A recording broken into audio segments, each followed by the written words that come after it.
Is the Bible full? Wait, he's the worst. Yeah. Didn't know another stream was happening. Thank you for paying typical. Oh, you're welcome. Our typicals. TBS uses Brave culture. Oh, the Brave browser. Nice. All right. So, okay. What do you think, Krafty? You never heard of this guy before, eh? Never heard of this guy. The books in the background look really suspicious. Well, this guy actually, this is a video that he's gonna refer to. He's gonna like kind of review Oh, well, whatever this guy's saying. this guy looks suspicious anyway. This guy So does too. Yeah, this guy does too. This guy's suspicious, and Dan McClellan's highly suspicious. But we'll check it out. and you're suspicious too. Is the Bible full? Huh? You're suspicious too with that background of yours. Get out of here. Whatever, man. My background's fine. What's wrong with it now? Anyway, let's check this out. Of contradictions. 3 quick things to keep in mind. All right, let's see it. Number 1, even if there were contradictions in the Bible, this wouldn't prove that Christianity is false. This guy is Sean McDowell. He's Number 1, he's like a apologist type. He's wicked too, though. I think I have some videos on him, but I might have taken him down. even if there were contradictions in the Bible, this wouldn't prove that Christianity is false. So while I'm sure that is the rhetorical goal of many challenges to the dogma of univocality, that's certainly not the reason that I am challenging that dogma. But I will point out that if you imagine that every challenge to the dogma of univocality is an attempt to disprove Christianity, and you are an apologist for Christianity, that obviously means you're going to be beginning from a position of dogma, and you're going to have a much harder time actually thinking critically about the data you're engaging. And I think your use of the subjunctive mood in if there were actually contradictions in the Bible is indicative of that dogmatic stance from which you're engaging the question. If you Well, we have a dogma, and you seem to have a dogma too, Dan McClellan, because his dogma is that the Bible is not univocal. That is, that it's not coming from one God with never any contradiction, but in fact comes from many different voices. That's his dogma, you know. So it's not as if we're the only ones with dogma. So the only question is, like, so both sides have the dogma. The question is, which side can actually prove it? You know. What do you think, Krafty? What's dogma? Dogma? Okay, that's like when you have a religion. There's certain things in the religion that are just they're critical things that the religion believes no matter what. So, for example, the Bible, we believe that Jesus Christ rose from the dead. We believe that um, many people would argue that the Bible has no contradictions, right? So this type of thing is dogma for the Christian. Okay. Oh, okay. All right. you want to prove Christianity is false, you got to reproduce the body of Jesus. So I don't know how one would be able to prove that a body were Jesus's body, and that standard seems to me to already be presupposing an awful lot of things about the narrative of Jesus's life and death in the Gospels, and also that certainly would not be the only way to disprove Christianity. But again, not the point of my engagement with this question. And we can show Jesus rose from the grave even if there were contradictions in the Bible. No, you can't. That's a dogma. That is not something that is supported by any data. That is a claim that directly contravenes everything we've ever been able to observe about the nature of life in the universe. So No. Well, no, he's not trying to say that. He's trying to say that there's historical evidence that this thing happened. And it's not everything. Not everything in the universe contradicts that, because the universe, see, everything we see in the universe, nothing dead ever rises again, right? We from what we see, and That's false. Actually, zombies are real. come on, man. Yeah, that's true. Okay, the zombies, all right, we'll say that for the zombies, but other than the zombies, we don't see anyone rising from the dead like Jesus did, like a living, like a perfect body, you know, and all these things, right? But so he's trying to say that because we've never seen that, that means it's like basically impossible, right? But that doesn't follow. There are things we've never seen that could have happened, and even nature itself what we observe in nature is that it never creates, nothing is ever created, and nothing is ever destroyed. Matter and energy are always just the amount of matter and energy in the universe is constant, right? But somehow the universe came into being. It was created. And so that is something based on our observation of nature, that's something supernatural, you know? So the notion that everything we see should be natural or something, that's not true either. To observe Oh, about the sorry, nature. wait, Krafty, what do you think? I don't know science that well, Okay, that's okay. but it Well, makes sense. right. Well, yeah, the idea that because they'll try to say that okay, we've never seen anything come to life from the dead, therefore it can't, right? But Mhm. that's not the case, you know. Let's Directly see what he says. contravenes everything we've ever been able to observe about the nature of life in the universe. So that's not saying I begin from the position that it's impossible. It's saying I begin from the position that that is an extraordinary claim that requires extraordinary evidence. And you have absolutely nothing even remotely approximating extraordinary evidence for. No, that's true. That's not true either. Like when he says extraordinary evidence, the Bible is extraordinary evidence. We talked about it in my other stream on the Bible. Like there's no other ancient book like the Bible. Not even close. Not even close. For example, the most popular ancient book in those days was the Iliad of Homer. Okay, and nowadays we have about 700 copies of it or something like that. Okay, the Bible we have 5,000 copies. There's no other book like that. You know, the Bible's 5,000. The next is 700. But the Bible also has other translations, like so in other languages. So it's like there's really like 20,000 ancient copies of the Bible. 20,000. Okay, whereas Iliad of Homer, 500 or 700 or something. Wait, do Okay. we still have the original manuscripts or? No. Oh, No ancient book is like that though. That's what I mean. Like, no ancient book do we have the originals, right? There's no ancient book like that because oh, they're all like they always have to copy the scroll out and write it again. You know when it gets old, right? oh, okay. So, but then compared to the other ancient books where we have just like a few, like a handful, the Bible we have thousands and thousands, tens of thousands. You know, so it's like there's no other book like it. And also even Jesus' story itself, like Jesus back then, it would be very difficult to write a biography about a person. It's very expensive to buy books. Very few people know how to write and read. So for the most famous people back then, like Alexander the Great, we don't have a biography of him for almost 400 years after he died. But with Jesus, you have four biographies about him within like 100 years of his death, which is completely unique. There's no other person like that. So that is extraordinary evidence, you know? People like this try to ignore all that, but it's ridiculous, you know? Anyway. Wait, so then, you know the Bibles that we have right now, were they like directly translated from those old manuscripts, or was it like some rewritten things? Rewritten? No. Well, what they would do is like they would have their scroll, right? And when it gets old, they would copy it out and then have the new one, and they get rid of the old one. Okay. So Oh, over the centuries, we have we have some that are quite old, like from even the second and third century. Most of the ones we have are like from like the Middle Ages. Okay. oh, okay. Wait, Frank, ask a question. Oh, okay. Hey What do Tony, you? what's up, bro? God bless.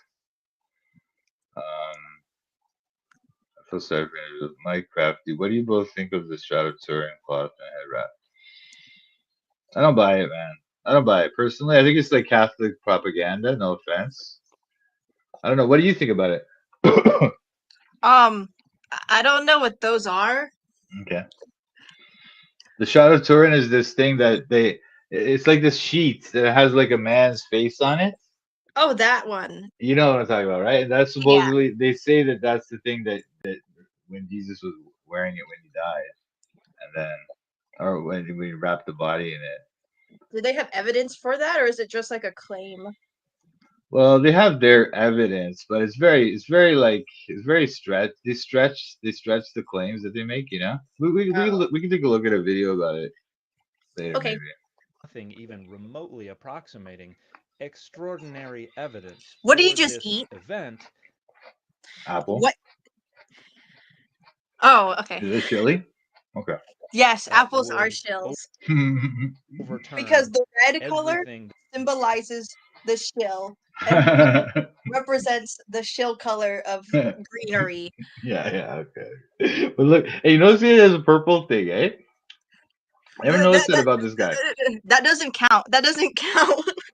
It totally counts. There's purple back here. Why is it purple? It's weird. You have purple in We your have some background. Yeah, I don't care. Mine's fine, man. I don't like. Look, I don't have a bunch of like comic book stuff here. All this comic book stuff is Freemason too. You know, all this No, stuff is weird, dude. well, since the fact that you're streaming it in your video shows that you technically have comic book stuff too. No, I don't, no, whatever, Krafty. Trying to pull me into this stuff. consistently been able to observe about the nature of life in the universe. But second, keep in mind there's a difference between a contradiction and a difference. For example, the Gospel Mark at the empty tomb reports one young man. Later Gospels will say there's two angels. That's not a contradiction because if there's two, there's one. So the idea that this, if there were two, there were one argument adequately resolves the ostensible contradiction in the Gospel's accounts of the resurrection, I think is symptomatic of one of the critical methodological flaws of apologetics.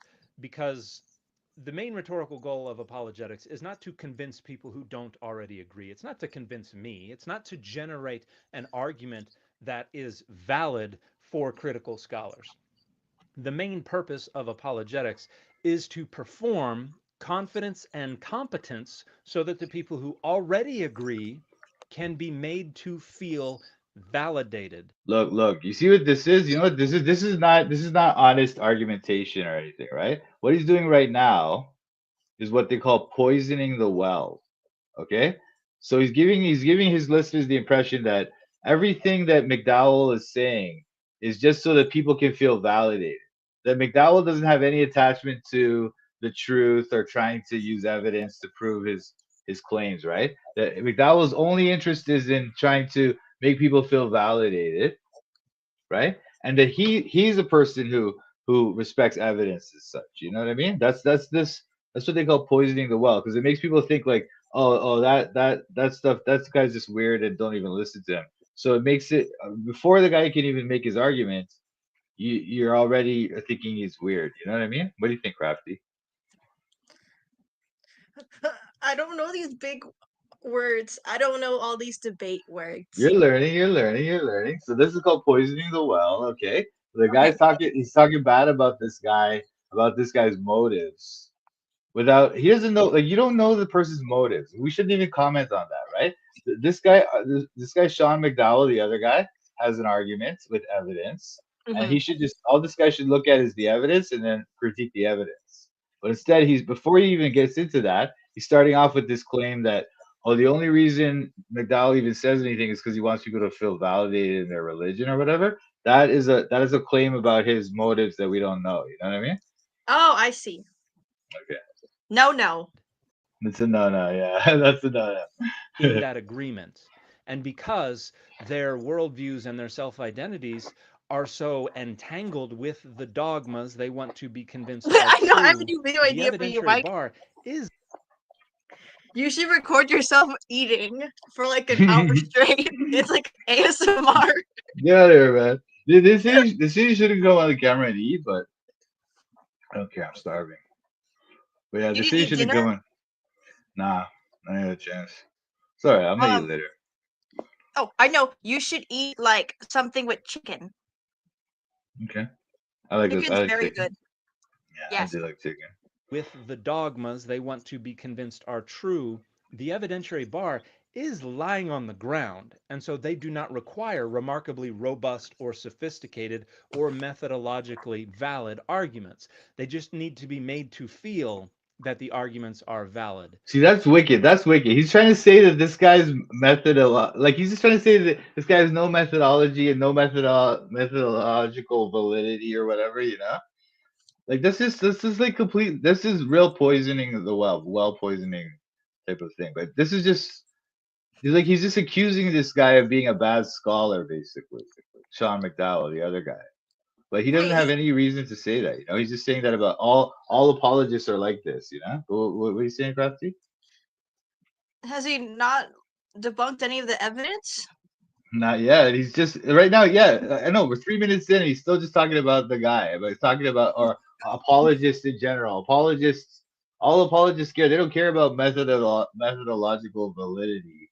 All they care about is like validating their listeners or whatever. So And because they just need to be made to feel that the arguments are valid, and because they generally are not incredibly well informed about critical oh, stuff. they're generally not incredibly well informed. Like, yeah, the people listening, they're just a bunch of dumb, ignorant idiots. Like, this is all well poisoned. This is wickedness.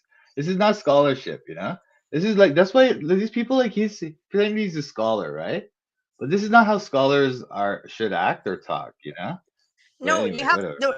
you have to be a scholar by wearing those big robes and then that fancy hat. The hat, That's the only fancy way. hat. The only way. If you're not wearing that, you're not even a scholar. You're with your comic books on the wall, bro. You're just like a fake. Scholarship, you just have to simulate a valid argument. You don't actually have to produce one. So apologetics is primarily aimed at See what he's saying? He's literally trying to say the entire field of apologetics, which, by the way, apologetics, they study logic and arguments closely. They get right into the deep analysis of arguments, okay? They're very much focused on making valid arguments. The apologetics people, okay? So when this Okay. guy's trying to say, you don't even have to produce. Look at his face. Look at this guy. He's just making faces, acting just weird. have to simulate a valid argument. You just have to simulate a valid argument. No, they'll sit there and they'll break down the whole logic of it. Read an apologetics book. They go right down to like the every little logical detail. They get into it. They're very detailed, very meticulous. They're academics, okay? There's a discipline of the academy. They're not just like random weirdo religious nut bars who decided to just start to like teach this stuff and make money off of it. It's not what it is. You don't actually have to produce one. So apologetics is primarily aimed at performing an argument that's good enough to convince Yawn. non-specialists who really want to be convinced. Don't be listen, we're doing work. This is work, okay? We're just trying to have fun. I know you like that. I know it's fun for you, but this is kind of like we're trying to like expose this person's bad arguments because this person does trouble Christians. Yeah, they listen to this guy and he troubles their faith. You know, so we need to like expose these people. You know, but Yeah, anyway. it's okay. Wait, can you like speed it up a little bit or something? Oh sure, yeah, okay. I'm still waiting for the part where he like looks at the evidence. I know. That the dogma is justified. That's the main purpose of apologetics. And so here we have this: if there are two, there are one notion. And try that in a court of law, where you have differing testimonies about how many people were robbing a bank or something like that. That's a context where you're expected to provide all of the relevant data and not omit relevant data. And with the Gospels, we kind of so that's a courtroom. That's not the Gospels. The Gospels are four different people telling four different versions of the story from their perspective, with their own purpose of why they're telling the story. You know, each of them has a slightly different reason why they're telling it and who they're telling it to. So this is not a courtroom. All right, this is totally different. So yes, in a courtroom you would be expected to reveal every single detail or whatever, the truth, the whole truth, and nothing but the truth. But when you're telling a story and it's different, you don't have to tell. You're not going to tell every detail in a story anyway. You're always going to tell the details that are important for what you're trying to do. to provide all of the relevant data and not omit relevant data. And with the Gospels, we kind of expect the same, don't we? I mean, at least the author of the Gospel of Luke says, I'm going to give you all the relevant details. And so for one to say, oh, there was one. Yeah, he's trying to give the relevant historical details. He's not trying to give every single detail about the empty tomb or whatever. This is utterly dumb. These people are wicked. Anyway, what do you think, Krafty? I don't even know what argument he's trying to respond to, because this whole time he's just talking about random things that I don't Yeah. know. Well, what he's talking about here is like how apologists like that guy Sean McDowell, they're just obsessed. They're just completely biased. They have no objectivity. That's the first thing he's trying to say, which is complete like just insulting and just not even a legitimate way to make an argument like this. And then now he's saying that the Gospels, we should expect that they would include every detail, just like in a courtroom. And so when we don't see that in some of the stories, then therefore that's like some evidence that it's fake, you know? Does What? that make sense? Does that make sense? That explanation, it makes sense, but that guy's explanation is Yeah. not good. No. It's a no-no. It's a no-no for And they're sure. sitting. And for another to say, well, there were two angels standing. Like, that's not really reconcilable unless you retreat to the notion that a contradiction cannot be a contradiction unless and until you can and have conclusively demonstrated, prove beyond any reasonable doubt, that there is no logically or physically possible way for the two propositions to be true at the same time. That's a conceptualization of contradiction that is not standard, but is necessary for the No, that is standard. That is standard. I mean, he's trying to say that, like, okay, for example, what he's talking about, right? He's not like we don't even know what he's talking about because he's just yapping, right? But the fact is, what he's saying is like in some of the gospels, you'll see like John will talk about how Mary went to the tomb. He doesn't talk about anyone else with her. All right. Then in another gospel, you'll hear that there was two angels, and in another gospel, you'll hear that there's one angel. You know, like Mark is one angel, right? But it's like so he's saying that that's a contradiction. And the apologists will say, no, that's not a contradiction because they're just not telling all the details of it, right? So he's trying to say that of course that's a contradiction. Any reasonable person would think that's a contradiction, right? But it's not as if they're not in a court trying to report on a crime, right? What they're doing is decades after the events, they're writing a story for a religious audience to understand about Jesus's life, and they're doing it in a way inspired by the Holy Spirit for the purposes of the Holy Spirit. It's got nothing to do with like trying to give you every single detail. That's not what they're trying to do, and that's not their purpose. Well, what do you think, Krafty? Wait, the disciples waited 100 years later to write about the Gospels? No, not 100 years. No, Oh, I was saying, but decades though. It wasn't like within 20 years or anything. oh. Why It did they was, wait that long? well, back then it was hard to write a book, and a lot of them, Oh, I don't think they were that educated either. So probably over time they became more educated, or they learned they linked up associated with people who could help them write it and stuff. oh, performance of these arguments. But it's even worse than that because the four gospel accounts of the resurrection of Jesus do not differ just in the number of angels. They differ in most of the narrative details. Let's take a look. Here's Mark's account. When the Sabbath was over, Mary Magdalene and Mary, the mother of James and Salome, bought spices so that they might go and anoint him. And very early on the first day of the week, when the sun had risen, they went to the tomb. They had been saying to one another, who will roll away the stone for us from the entrance to the tomb? When they looked up, they saw that the stone, which was very large, had already been rolled back. When they arrived to a tomb where the stone had already been rolled back. They encountered no one outside of the tomb. Unless this narrator is profoundly negligent and incompetent, this narrator does not think they encountered anything out of the ordinary outside the tomb, because they go on. As they entered the tomb, they saw a young man dressed in a white robe sitting on the right side, and they were alarmed. But he said to them, do not be alarmed. You are looking for Jesus of Nazareth, who was crucified. He has been raised. He is not here. Look, there is the place they laid him. Now let's go to Matthew. After the Sabbath, as the first day of the week was dawning, Mary Magdalene and the other Mary went to see the tomb. Fair enough. We have consistency. And suddenly, there was a great earthquake, for an angel of the Lord descending from heaven came and rolled back the stone and sat on it. Now, I want to point out this narrative, and suddenly there was a great earthquake, indicates that this was something that they witnessed. If they're giving background information and saying off in the distance, beyond their ability to perceive this was going on, they wouldn't have said, and suddenly. The and suddenly is internal to the narration of their journey to the tomb. That's how the Greek is to be read. Oh, that's how the Greek is to be read. Like, look, man, look. Let's take a look at this in the Bible. I'm sorry, this is gonna get detailed, Crafty. This is actually maybe I should have looked at this one another day because this type of thing can be it can be challenging.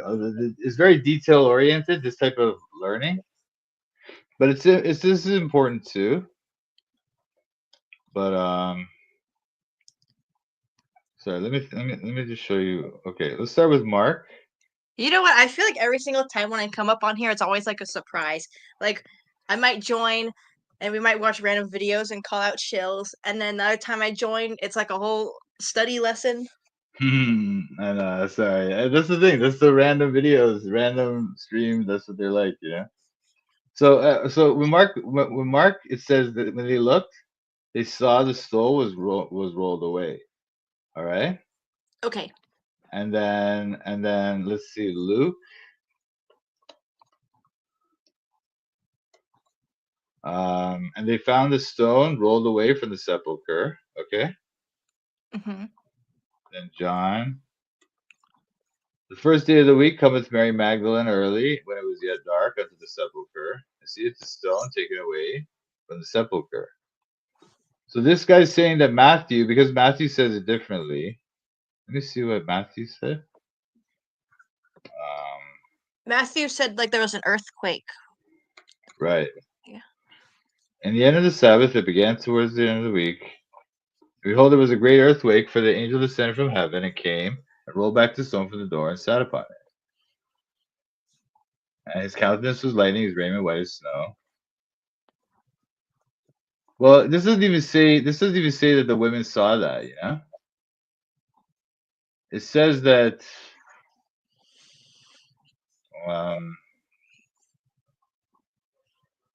no, I don't think this doesn't indicate that the women were there when they saw the angel do this, you know?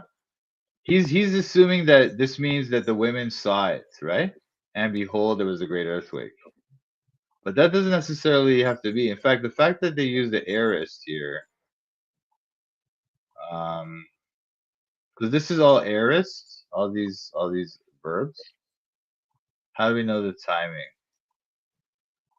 We don't know the timing exactly. That's what I'm saying. Like this Matthew is just telling us what happened. You know? It doesn't mean that Matthew is telling us what happened, whereas the others are telling them what the women saw happen.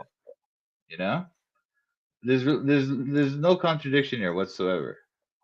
Wait, so is Matthew like explaining what happened before they saw it? Like Yeah. So like the earthquake happened before they got there. Yeah. Oh, okay.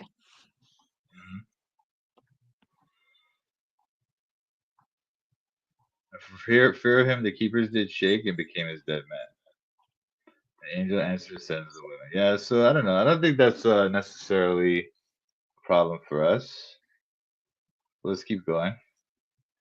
These guys, like their whole thing is okay. We can find a contradiction in the Bible. That disproves the Bible, you know, because the Bible has to be perfect, right?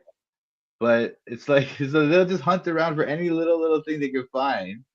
But it's like, look, man. The thing is, these books are ancient biographies. In the ancient world, they would write biographies much different than the way we do. You know, they would write it kind of like the author is giving their kind of take on the person. That was how ancient biographies were written. And it's a lot looser with the way that the details and stuff. They didn't have the same kind of attachment to detail the way we do. You know, I really just like how these people trying to form a discrepancy within the Bible to go to such reaches to make God look bad. I know it's wicked. Yeah, they have to like go to like the really tiny details. Like they like if they see a wording, they'll just point it out and just say, "Look, it's a contradiction." Yeah. They just hunt for it. They hunt for anything they could find as a contradiction. They It's just not find like one. it's Yeah. not like like they've come across and they're confused. They're actively going there and trying Yeah. to make it look like it's a contradiction. Exactly. So they're the ones actually they claim that we're the ones who are biased and stuff, but they're the ones who are biased. They're looking for something they could say, oh, this is a contradiction, guys. Your Bible's wrong, you know? It's like like one lightning of and those clothing white gotcha as snow. things. Hmm? It's like one of those gotchas, you know? Yeah, it's a gotcha type of journalism, you know? Fear of him, the guards shook and became like dead men. But the angel said to the women, "Do not be afraid, for I know that you are looking for Jesus who was crucified. He is not here, for he has been raised, as he said. Come, see the place where he lay." So here, according to the Well, Greek as of a young Matthew, the women person, see the cause of the stone. as a young person, I have no interest in Uh-huh. comics and themed t-shirts besides the SpongeBob ones. Mm. So this guy isn't fooling me. Yeah. Yeah, I know. He gets to some people, I guess. I don't know. Stone being rolled away from the tomb. And then before they enter the tomb, they encounter an angel sitting upon the stone that was just rolled away, telling them what's going on. Now, in order to reconcile Matthew and Mark, we have to imagine that these women are encountering multiple stations of angels who are going to scare them and tell them not to be scared. First on the outside and then on the inside. And Mark was profoundly negligent to say, oh, yeah, they went in and there was a dude sitting there. And they went, ah. But according to Matthew, they were already freaked out Mike, by an earthquake and an angel descending from Mhm. heaven and rolling the stone away from them. Yes. do you know that mug that you were just holding? Is it chilly? Well, it should on there. The label should be 100% chill. Yeah, yeah, yeah. You should. I'm gonna put a chill label on your account, bro. The tomb and sitting there and telling them stuff. These two accounts are not reconcilable, not plausibly. You could say, well, No, they're absolutely plausibly reconcilable. Like I say, man, they have different purposes, different authors writing about these events differently for different reasons. Okay, they want to tell the story in their way for their purposes. Okay, they don't have to include all the details. And again, this is an ancient biography. It's a different genre. You know when we talk about genre, like there's novels, there's mystery novels, and then there's romance novels, there's fantasy novels, there's sci-fi novels, right? So in the sci-fi genre, you expect to see outer space and spaceships or whatever. In the fantasy genre, you expect to see magic and swords and stuff like that, right? So those are the kind of features of the genre. Now, this genre, one of the features of it is that they don't care about details like that. They don't care about that at all.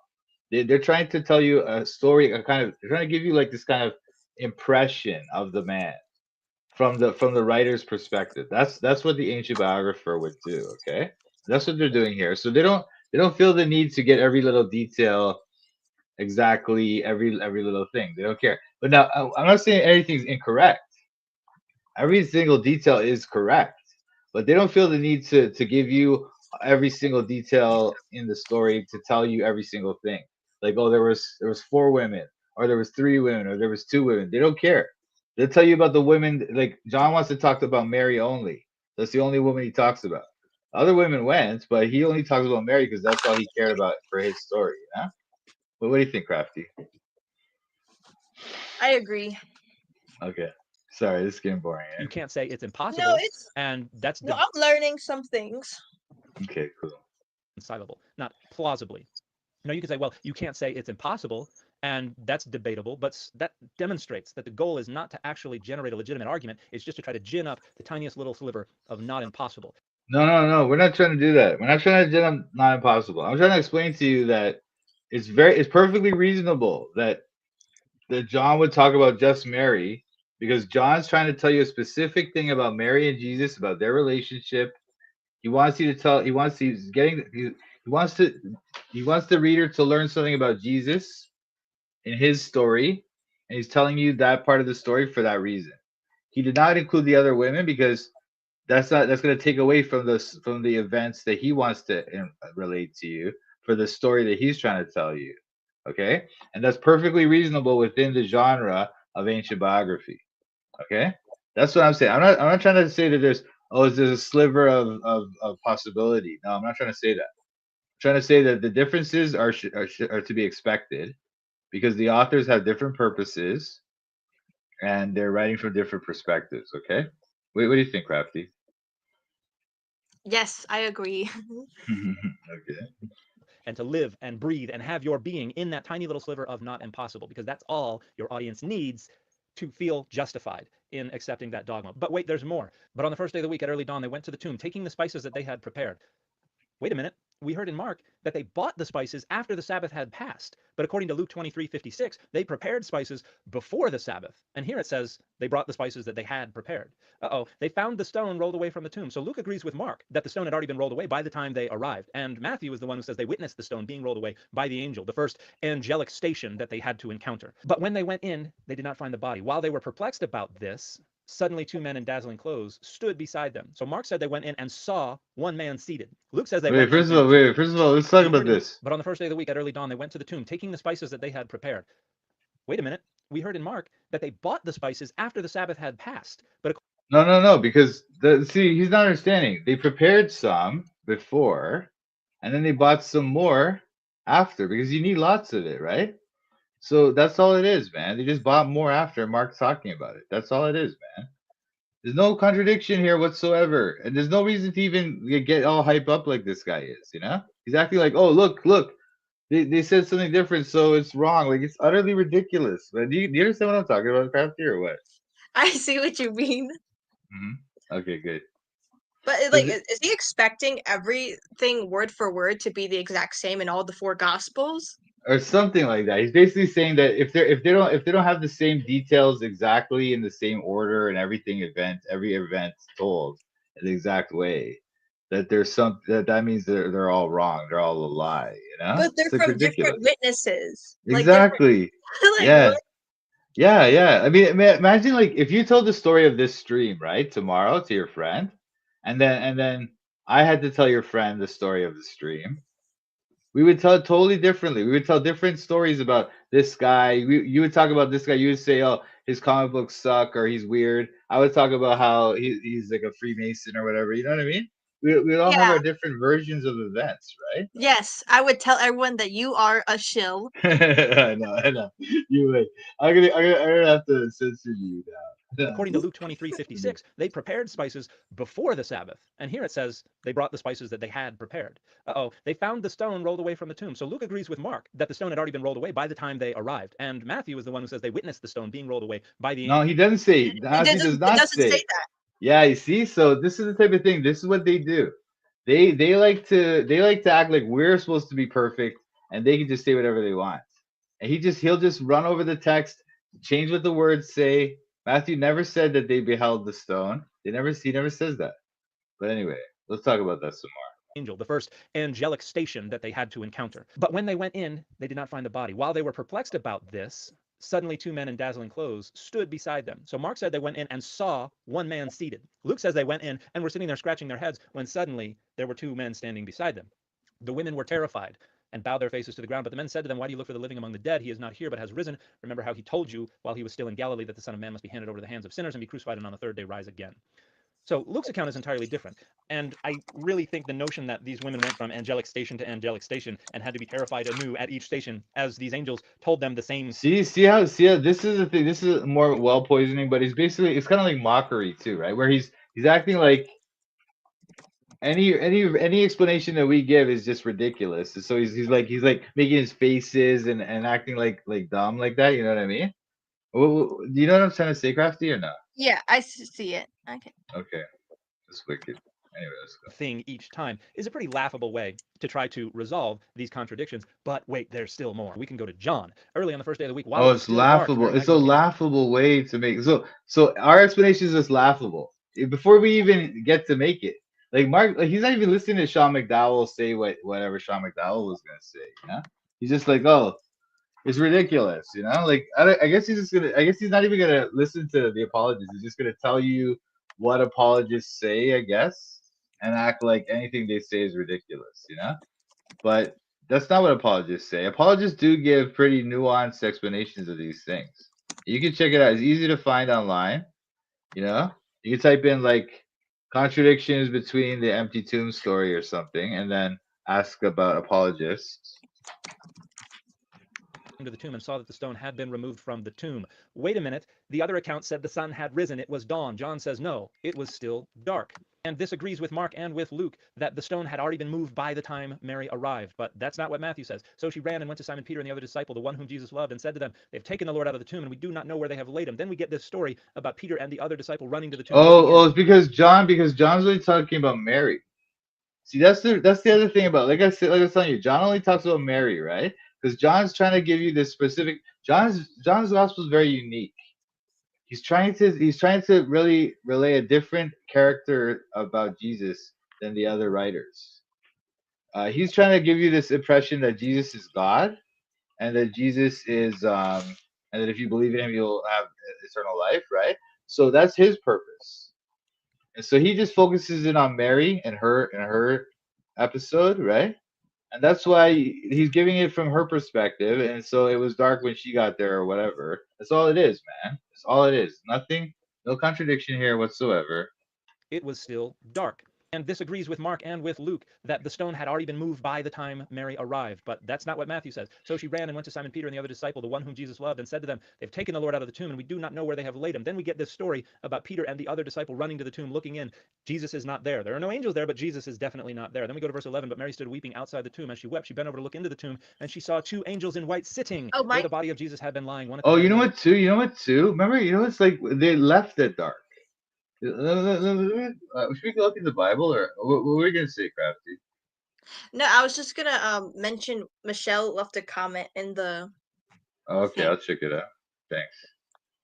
Mhm. Let me just look at this scriptures here. So there's John 20 verse 12. Michelle says, Jesus said, "Why callest thou me good?" So he didn't correct him, but wasn't this just because he wanted to see what the man thought of him? He knew he was the Christ. Yeah, I think so. That's a good point. A lot of baiters should try and use the verse to disprove Jesus. I know, foolishness, absolute foolishness. But so here we have John 20:12, and sees two angels sitting. So Mary stood without the sepulchre weeping. As she wept, she stooped down, and looked into the sepulchre, and she sees two angels in white sitting, the one at the head, the other at the feet, where the body of Jesus had lain. And they said, "Woman, why weepest thou?" But this is later. Like Mary comes probably later a little bit, you know.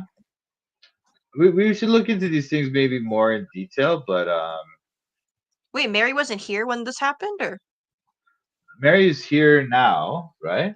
okay? But they're trying to say he's trying to say that like there's some kind of contradiction because in another story the women come and see Mark is there. Mark's story the women come and see one angel, and now Mary's there and they see two angels. Okay, but I think what John's doing is he's zoning in on what Mary saw. He's not even concerned with the other women.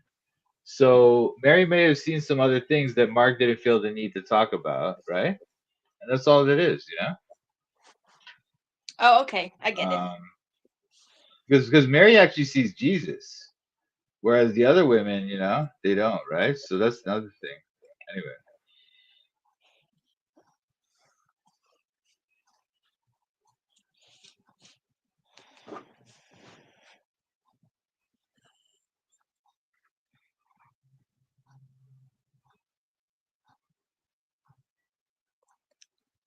Beep beep beep beep beep. what happened? It was What happened? quiet. It was. Okay, you're not here. Oh, you know what? Oh, it's because I forgot to change the thing. I'm so sorry. Thanks, Krafty. You should have reminded me of before by then, man. Wait, I didn't know what you were doing. It's all good. It's all good. I understand. I'm thinking though, you know when they were talking about the dark thing, it was dark or But whatever. wait, there's still more. We can go to John. Early on the first day of the week, while it was still dark, Mary Magdalene came to the tomb and saw that the stone had been removed from the tomb. Wait a minute. The other account said the sun had risen. It was dawn. John says no, it was still dark. And this The Well, other account says it was so yeah, but they're talking about different times and stuff. But what do you think? well, I mean, sometimes in my area when it's dawn, it's still dark outside. Yeah, that's true too. Sometimes it's still dark when it's dawn. Also, one's talking about when they left, right, and the other's talking about when they arrived or when Mary arrived, right? So it's different things, you know. Like when John says it, let me see. On the Wait, first day of the week, Mary Magdalene come on the first day of the week, cometh Mary Magdalene early when it was yet dark unto the sepulchre, to see if the stone taken away. But what is it like? Is it like when she came there it was dark, or when she left it was dark? You know, this is not like some really accurate like pinpoint telling us the exact times of things and all this stuff. It's not trying to do that. You know, I feel like what? they're trying to find like details to point out, but then they're Mm, also ignoring other details too. exactly. They look only for the details that support their view, and they ignore the other details. Well, let's see. agrees with Mark and with Luke that the stone had already been moved by the time Mary arrived. But that's not what Matthew says. So she ran and went to Simon Peter and the other disciple, the one whom Jesus loved, and said to them, they've taken the Lord out of the tomb, and we do not know where they have laid him. Then we get this story about Peter and the other disciple running to the tomb, looking in. Jesus is not there. There are no angels there, but Jesus is definitely not there. Then we go to verse 11. But Mary stood weeping outside the tomb. As she wept, she bent over to look into the tomb, and she saw 2 angels in white sitting where the body of Jesus had been lying, one at the head and the other at the feet. They said to her, woman, why are you weeping? She said to them, they have taken away my Lord, and I do not know where they have laid him. When she said this, she turned around and saw Jesus standing there, but she did not know that it was Jesus. And then Jesus tells her these things. So this account is entirely different from the others. The synoptics at least share some details, even as other details wildly contradict each other. But here we have a totally different sequence of events. The angels never tell Mary anything. It is Jesus who reports on the events of his resurrection, which stands in direct Wait, Mike, I contradiction have a to question. No, no, exactly. Again, because John's talking about Mary's experience, not the other women. The one angel told them something, or the 2 angels, or whatever. And then in this story, Mary is focusing on Mary's thing, and then the angels didn't tell her anything, and then Jesus came. That's a totally different experience, totally different story that John's telling. Anyway, what are you gonna ask me? Krafty? Is this a contradiction? If I was a shill in the morning and at night I'm not a shill, What? Is that a contradiction? okay. If let's say in No, I the think you'd early still be a dawn, show. You still be a show. what? Once a show, always a show. So No, once if you're a show in the morning, you're a show at night too. Sorry, too bad. no. That's a contradiction. the accounts of the synoptic gospels, where the angels, either outside the tomb or inside the tomb, either sitting or standing, either after they have witnessed the stone being rolled away from the tomb or not, are telling the ladies these things. So in order to try to harmonize all 4 of these accounts, and I've never seen anyone attempt to say, well, here's the way it all happened. So these accounts cannot all be reconciled. I would love. No, they can all be reconciled. They can all be reconciled. Let me think about this. Basically, okay, you have on the Friday before the Sabbath, all right, the women prepared the spices, all right. That's Luke 23. Let's go into the Bible. You know what? Forget about this guy. Glory, thank you for telling me this, but Glory, this is what we'll do, all right? I'm gonna do a live about these people, about the so-called contradictions in the gospel accounts, all right? And we'll talk about it, okay? But right now, I'm gonna go into the Bible, talk about this story, and then we'll do something else after. Okay. What do you want to do after, Krafty? I do not know. I was thinking to look at that comment that No Nonsense made at you guys. That was wickedness, dude. Oh, that guy. Or you want to forget about him? It's all good. No, So we can look at it, but it's like his replies are just really odd. yeah, no, it's embarrassing. But okay, so as you see here, Luke 23:55-56, and the women also which came with him from Galilee followed after and beheld the sepulchre and how his body was laid. And they returned and prepared spices and ointments and rested the Sabbath day according to the commandments. So this is like they're preparing the spices, all right? That doesn't mean that they couldn't just buy additional spices later, like as we read in Mark 16. And when the Sabbath was past, Mary Magdalene and Mary, the mother of James and Salome, had bought sweet spices that they made, that they might come and anoint him.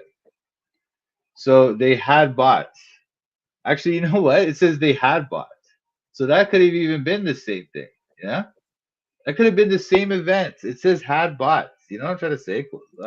Oh, so like those prepared spices before were like they bought those and then after the Sabbath then they went to bring it? Yeah, because it says they had bought, right? So that means Yeah. that okay, the Sabbath is past. Now they're getting ready to go put the spices on the body, and then it says they had bought. So it could have been the ones, or it might have been that they bought more here. I'm not saying I'm not gonna make a claim 100%, but it could have been because it says had bought. That's the past perfect as they call it, right? Then they would have been purchased before the Sabbath, right? Yeah. Like It would have been. see, It would have been. I Would was have been thinking that before too. this. Yeah. I Yeah. was thinking that too. Earlier when he was saying it, I was like, well, maybe they could prepare the spices by going and buying it, but then not bringing it until it passed. Yeah. Exactly. The fact that it says had bought, that immediately That immediately shows that it could have been anything. Anyway, so that we're kind of create a timeline here, right? So on the Friday, the ladies got some of the spices. They bought some spices. Now here in Mark 16, that was Luke 23. Here in Mark 16 now, we read that they had bought sweet spice. They had bought it. So we don't know when they bought it. They might have been before the Sabbath or whatever. The same thing. That might have been the same event that Luke was talking about. We don't really know. So the fact that this guy's trying to say that's a contradiction is just foolishness. Now, next event in the timeline. The first day of the week cometh Mary Magdalene early, when it was yet dark, unto the sepulchre, and seeth the stone taken away from the sepulchre. So when it was yet dark. So she set out. It says like cometh Mary Magdalene early. So it means like it's not saying that she arrived at there when it happened, but she cometh. So maybe she left when it was still dark. You know what I mean? What do you think? Wait, does the yet right here is the yet right here like saying it's before it was dark or It when was it is still dark? still dark. Okay, Yeah. okay. But I think she could have. It could have been like she cometh when it says first day of the week cometh Mary Magdalene early. That could have been like she's coming like she's on her way there or whatever. She's coming and it's still dark, and then she got there or whatever. It's not like they're trying to give you this exact timeline. They're not trying to do that, right? So Oh. what do you Wait, think? was the guy in the video trying to say that Mary arrived when it was like Still dark. oh. That's what he's saying. And then the other story that if you read Mark 16 too, and very early in the morning, the first day of the week, they came unto the sepulchre at the rising of the sun. So when they got there, that was when the sun was rising. Oh, but then Mary, she like left when it was still dark. So maybe when she got there, it was Yeah, early. could have been, or it could have been a lot of things, man. Like, or even like when the sun is just rising, that's not like that doesn't mean it's just completely light out, right? As you were saying before, it's Yeah, still kind of dark out, right? yeah. So that could be too. So there's no contradiction here whatsoever. Okay, please don't listen to these people. I won't. All right, good. You know what? If I was like watching that video by myself, I would have believed the guy. I know. That's the thing. That's what happens, man. That's why I like to do these videos because they're important. But Yes. anyway, so now with this guy, so then the other thing he says is that the stone. When they looked, Mark 64, when they looked, they saw the stone was rolled away, for it was very great. So they saw the stone was rolled away, right? And then when you go to Luke 24, and they found the stone rolled away. All right. Doesn't that okay? And then what are you thinking, Krafty? No, both of those were the same thing. And then she sees the stone taken away. No, because Matthew's the one that's a little bit different. That's what we're gonna look at that in a minute. Oh, okay. But okay, the stone's already moved. All right, so let's just leave that for now. The stone's already moved in three of the accounts, but Matthew's slightly different. Matthew, it seems like he's saying that. Let's read the Matthew one.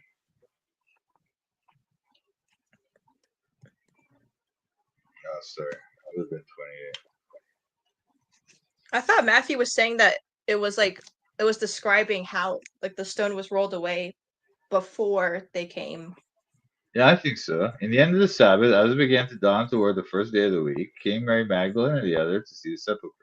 And behold, there was a great earthquake, for the angel of the Lord descended from heaven. So the way we read these stories in our kind of modern way of reading stories in this type of genre, it sounds like what he's saying is that when they got there, they saw the stone rolled away by the angel, right?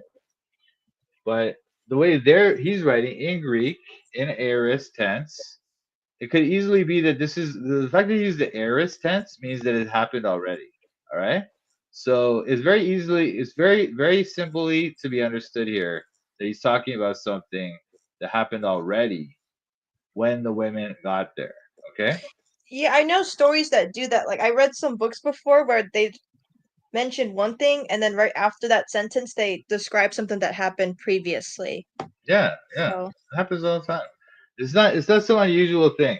It's not, and also Matthew is in Greek. It's actually more obvious. He was trying to make it sound like the Greek makes it seem like they didn't, but no. In the Greek, it's even more obvious. Let's look at these angelic encounters wait, now. Mike, if I write a whole paragraph in Greek explaining why you're a shill, would you translate it? Okay, I'll do it. I'll translate it. You have to write it though. But I okay, don't know Greek. now you can learn it. You can learn. You do it. I'll wait for the day. But okay, so this is the angelic encounter in Mark. All right. And entering into the sepulchre, they saw a young man sitting on the right side, clothed in a long white garment, and they were affrighted. And he saith unto them, Be not affrighted. Ye seek Jesus of Nazareth, which is crucified. He is risen. He is not here. Behold, the place where they laid him. But go your way, tell his disciples and Peter that he goeth before you into Galilee. There shall ye see him, and as he said unto you. All right, that's the first. So it's one angel um, sitting on the right side, clothed in a white garment. Okay, that's one Okay. angel sitting on the right side. And then we go to Luke 24:4. And it came to pass, as they were perplexed thereabouts, behold, two men stood by them in shining garments. And as they were afraid, bowed down their faces to the earth, and they said unto them, Why seek ye the living among the dead? He is not here, but he is risen.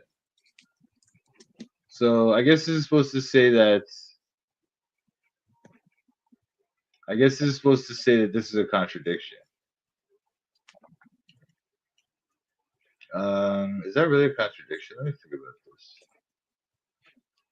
What do you think, Krafty?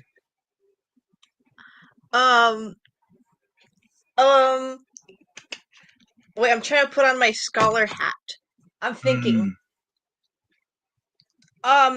Well, what if the other account just wants to mention one person and want to mention that they're sitting? Like these two men could have been sitting and then they just stood up. Right.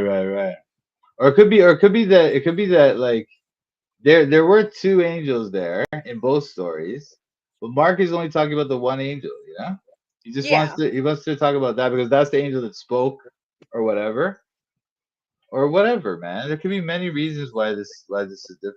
Yeah, I'm trying to think of Yeah. some other reasons.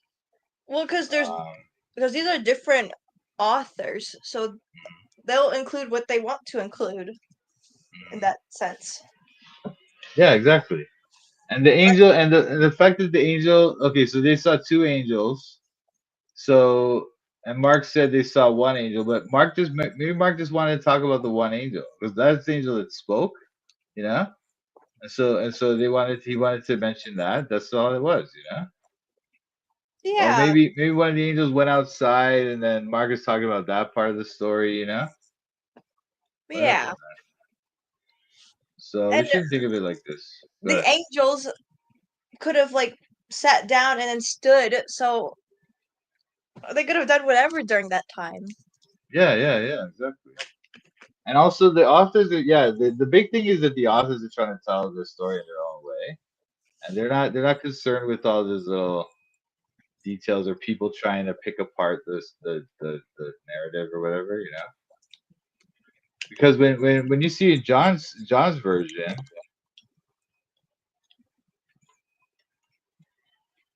but Mary stood at the sepulchre weeping, and as she wept, she stooped down and looked into the sepulchre, and sees two angels in white sitting, the one at the head and the other at the feet, where the body of Jesus had lain. So she sees the two angels, but they don't talk to her. In the other story, they saw two angels and they talked to them, right? And then in Mark, that's in Luke, and then in Mark, they see one angel. Wait, so there's one gospel where they see one angel sitting, and then there's another one where they see two angels sitting, and then there's another one where they see two stand up. See, you can be sitting, someone can see you sit and then stand up. Exactly, exactly. And also, this one's zoning in on Mary. He doesn't even talk like John doesn't even talk about the other women or anything. He only talks about Mary because there's something about the encounter between Mary and Jesus that John wants to include that for his version of Jesus because he's focusing on Jesus's divinity. John is focusing on that because John is trying to tell his story to get people to believe in Jesus as the Son of God and to have eternal life. So John Yeah, has so his own purpose, right? But go ahead. yeah, they have their own purposes, so they'll leave out details and include other ones if they have to, as long as it's like relevant to the thing. Exactly. Yeah, you get it. So I love learning. I'm bad. Yeah, you're a Not keen really. student. You're a keen. You don't really? You don't? Oh, I thought you did. No, Anyways, it only depends on what it is, though. yeah. I mean, I like learning about the Bible. Yeah, I don't like learning about like Yes, I like learning some dumb about. I like learning about the shill stuff because now I'm stuff. starting to see that you have a lot of interesting things. Okay, okay, okay, okay. I'm studying the Bible in Toronto. I'm studying the Bible in Toronto. I'm studying the Bible in Toronto. I'm studying the Bible in Toronto. Studying the Bible with Mike and Pat. These other YouTubers are just so trash. Hit the thumbs up if you wanna support. Go follow Mike as he follows the Lord. I'm studying the Bible in Toronto. I'm studying the Bible in Toronto. I'm studying the Bible in Toronto. I'm studying the Bible in Toronto. You better watch out, Mike's calling out the shields. If you're not free grace, you need to sit down and chill. We're not hyper grace, you know we keep it real. Eternally secure, you know that we're sealed. We don't back low, we're not workspace heretics. Mike's not in it for the money, trying to get a lick. They out here selling their souls for a couple clicks. Becoming Freemasons so they can't just get rich. I'm studying the Bible in Toronto. I'm studying the Bible in Toronto. I'm studying the Bible in Toronto. I'm studying the Bible in Toronto. Shout out to Mike and Pat. Check out his channel, Toronto Bible Study. Subscribe and like.